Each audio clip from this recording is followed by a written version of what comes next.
तो आज की स्मैकडाउन से हमारा सबसे बड़ा प्रश्न यही था कि क्या एज रिटायर हो चुके हैं आज के शो से या फिर रिटायर नहीं हुए हैं, और हमको आंसर ये मिला कि कहीं हम बीच में फंस गए हैं। तो पूरे स्मैकडाउन के बारे में हम लोग बात करेंगे। और गाइस, सबसे पहले तो आज हालत ख़राब है, तो ये वीडियो पहली बात तो वॉइस ओवर है, वरना फेस कैम ही आती रिव्यू वीडियो। और साथ में जो आज मैंने प्रॉमिस किया था रैंडी ऑर्टन की 12:30 बजे वीडियो आएगी, भाई कान पकड़ के बोल रहा हूँ, सॉरी वो वीडियो नहीं आ पाएगी। और ऐसा नहीं है मैं कोई भाई अपना काम टालने के लिए बोल रहा हूँ यार, 20-25 घंटे लगते हैं उसको पूरे रिसर्च से लेके शूट एडिट सब कुछ करने में। तो आई होप आप लोग इस बात को समझोगे। वीडियो आधी प्रोसेस पे है, लेकिन मेरी रात से हालत ख़राब थी, तो फिर मैं उस काम को कर नहीं पाया। तो आई होप आप लोग इस चीज़ को समझोगे। और भाई बहानेबाजी बिल्कुल नहीं कर रहा, प्लीज़ प्लीज़ प्लीज़ प्लीज़ इस बात को समझ जाना। आ जाएगी रैंडी ऑर्टन की वीडियो। सबसे पहले हम स्मैकडाउन से शुरुआत करते हैं। और स्मैकडाउन की जो स्टार्टिंग है वो ग्रेसन वॉलर इफेक्ट के साथ में होती है। और ग्रेसन वॉलर इफेक्ट पर जो स्पेशल गेस्ट थे इस बार वो थे सैंटोस एस्कोबार और रे मिस्टीरियो, दोनों आते हैं यहाँ पे। और ग्रेसन वॉलर अपने ग्रेसन वॉलर इफेक्ट में हमेशा ही बहुत बढ़िया काम करते हैं। यहाँ पर भी उन्होंने पता है क्या कोशिश करी, वो कोशिश कर रहे हैं कि वो सैंटोस एस्कोबार को भड़का दें रे मिस्टीरियो के अगेंस्ट में कि कैसे इसने तेरी अपॉर्चुनिटी ले ली, वरना तू चैंपियन होता। वो सारी बातें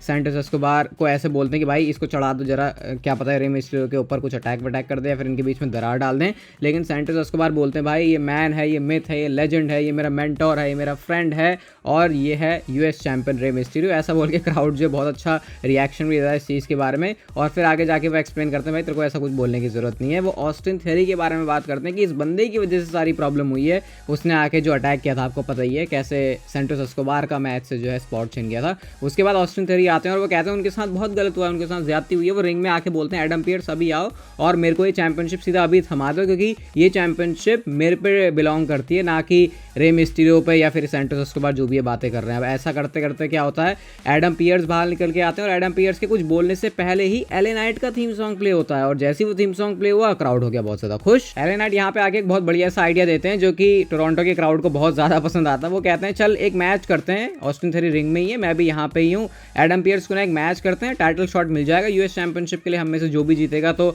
एडम पियर्स बोलते हैं चलो ठीक है, मैच हो जाता है। और क्राउड बहुत ज्यादा खुश था इस चीज पे, इन दोनों के बीच में मैच हो। और ऐसा लग सकता है शायद आपको कि एले नाइट इस मैच में जीते होंगे, लेकिन भाई ऐसा नहीं हुआ है। जो एले नाइट को लेके डब्ल्यूडब्ल्यूई चीजें हैं वो काफी स्लोली आगे बिल्ड कर रही है। मैच में मिस काफी ज्यादा इंटरफेयर करने की कोशिश करते हैं और उस चक्कर में पीछे से आके पिन कर दिया ऑस्टिन थ्योरी ने एले नाइट को, और जो टाइटल शॉट है वो ऑस्टिन थ्योरी को मिलेगा। एले नाइट अभी भी इस पिक्चर से थोड़े से दूर रहने वाले हैं। क्राउड इस चीज के ऊपर दबा के बू कर रहा था, जो कि ऑब्वियसली उनको करना भी था। इसके बाद गए शो पर आता है tag team match Bayley and Iyo Sky versus Charlotte Flair and Bianca Belair के बीच में। अब क्योंकि लास्ट मैच में इनके बीच में जो हुआ था इसमें इंटरफेरेंस मारी थी डैमेज कंट्रोल ने, इसी वजह से ये मैच था यहाँ पे। और इस मैच के अगर रिजल्ट की बात करें तो बेली तो ऐसा लग रहा है कि जैसे कि वो अट्रैक्शन ही नहीं है मैच की, मतलब सारा फोकस इयो sky Charlotte fair Bianca Belair के ऊपर लग रहा था, क्योंकि बेली को ऐसे ही बुक कर रहे हैं डैमेज कंट्रोल में। ऐसा लग नहीं रहा कि ये लीड कर रही है किसी भी तरीके से, बट होपफुली वो चीज़ चेंज हो। और मैच के विनर की बात करें तो अपना किस ऑफ डेथ फिनिशर लगा के इस मैच में जो Bianca Belair and Charlotte fair है वो अपनी टीम जो है इसमें जीत जाती है। लेकिन बैक से फिर तोड़ाई हो जाती है बियांका बेलेयर की, क्योंकि पूरी डैमेज कंट्रोल ने आके जो है अटैक कर दिया होता है उनके ऊपर, यानी कि इनकी जो स्टोरी लाइन है वो कुछ ऐसे ही प्रोग्रेस करने वाली है। इसके बाद शो पर आता है एक और tag team match Street Profits versus OC के बीच में। और अगर मैं ओसी का नाम ले रहा हूँ तो भाई उस सेंटेंस में मैं विक्ट्री नाम तो बिल्कुल भी फिट नहीं करने वाला, और मैं क्या भाई डब्ल्यूडब्ल्यूई फिट नहीं करेगी। स्ट्रीट प्रॉफिट्स इस मैच को जीत जाते हैं। यार देखो, स्ट्रीट प्रॉफिट्स को रीपैकेज कर रहे हैं, बॉबी लैशली के साथ लेके आ रहे हैं, अब तक वो सही लगा मुझे। लेकिन जो एक अभी मुझे थोड़ी सी चीज़ पसंद नहीं आई वो ये कि स्ट्रीट प्रॉफिट्स का जो इन रिंग गियर है वो काफ़ी ज़्यादा सिमिलर है जैसा उनका पहले वाला था। तो यहाँ पर उनको कुछ चेंज करने की ज़रूरत है।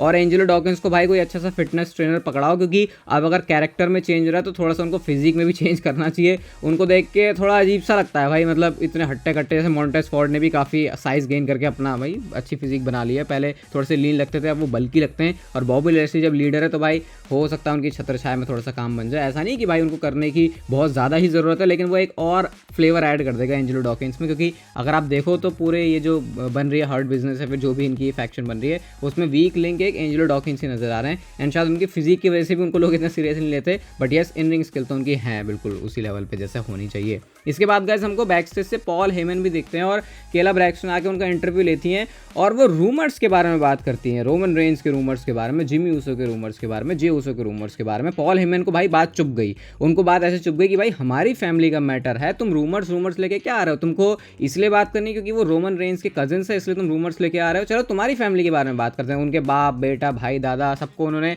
घुसेड़ दिया बीच में और कहते हैं अब कैसा लग रहा है जब मैं तुम्हारी फैमिली के रूमर्स के बारे में बात कर रहा हूँ। बट उनको कोई फ़ोन कॉल आता है और हमको ये पता चला कि नेक्स्ट वीक जो स्मैकडाउन का एडिशन होने वाला है वहाँ पर होगा जिमी ऊसो का रिटर्न। मतलब कि जिमी ऊसो आके कुछ बातें आपको बताएंगे, एक्सप्लेन करेंगे भाई ब्लड लाइन का क्या पंगा वंगा चल रहा है, क्योंकि इस चीज़ में भी कन्फ्यूजन बहुत ही ज़्यादा है एंड उन सारी चीज़ों को आगे जाके वो एड्रेस करेंगे। ऑब्वियसली आज शो पर रोमन रेंस भी नहीं थे, जिमी ऊसो भी नहीं थे, जे ऊसो भी नहीं थे, सिर्फ पॉल हेमन थे और उसी से आज फैंस को जो है काम चलाना पड़ा। शो पर हमको जॉन सीना के दर्शन देखने को मिले भाई। और जॉन सीना, अब ऐसे बिल्कुल खुश मत हो जाना भाई, आराम से, खुशी की बात नहीं कोई ज़्यादा। जॉन सीना थे सिर्फ इसी वजह से क्योंकि जो एज का ये जो 25 साल 25th एनिवर्सरी हो रही है पूरी WWE में, उसको लेकर ये चल रहा था। और मैं तो भी सोच रहा हूँ 25 साल कैसे हुए भाई, इतने टाइम तो उनका रिटायरमेंट वाला ही था जो वो अपने इंजरी की वजह से नहीं कम्पीट कर पा रहे थे। तो देखा जाए काउंट करें शुरू से तो 25 साल है, वैसे एक्टिव तो 25 साल नहीं थे वो, बट 25 साल है तो 25 साल है। अब इसी की खुशी में आपको पता ही है ये जो मैच भी होना था आज उनका, और काफ़ी सारे लेजेंड्स भी ऐसे बात करते हैं भाई। जॉन सीना भी थे उसमें से, शार्लेट फेयर भी थी, लेजेंड में तो नहीं बोलना चाहिए वैसे, लेकिन आप समझ रहे हो। अब बात करते हैं अगर हम लोग शो के मेन इवेंट की, तो एज और शेमस का मैच था। और इस मैच से पहले बहुत ज़्यादा रूमर्स थे भाई कि एज का ये आखिरी मैच है और इसके बाद वो रिटायर हो जाएंगे, ये सब होगा। सबसे पहले अगर हम इस मैच की बात करें तो मैच में कोई भी कमी नहीं थी और ये तो एक्सपेक्टेड ही था कि भाई एज और शेमस का मैच, और एज वो बंदा है जो कि अगर एक बंदा भी बैठा होगा ना सामने तो उसके लिए भी पूरा रेसलमेनिया लेवल का मैच दे देगा। और शेमस तो कहते हैं वो अपने हर एक मैच को रेसलमेनिया मैच की तरह ट्रीट करते हैं, तो मुझे एक्सप्लेन करने की जरूरत नहीं है इस मैच में क्या हुआ होगा। एप्रन पर एज का स्पीयर देखने में बहुत मजा आया, सुपरप्लेक्स मारा एज ने और उसके बाद उसको इम्पेलर DDT में जो उन्होंने कन्वर्ट किया, 10 अपनी जो बीट्स हैं वो भी बजाई शेमस ने, और उसके बाद मिडिल फिंगर दिखा देते हैं एज शेमस को, और फिर शेमस ने उनको और बजाया।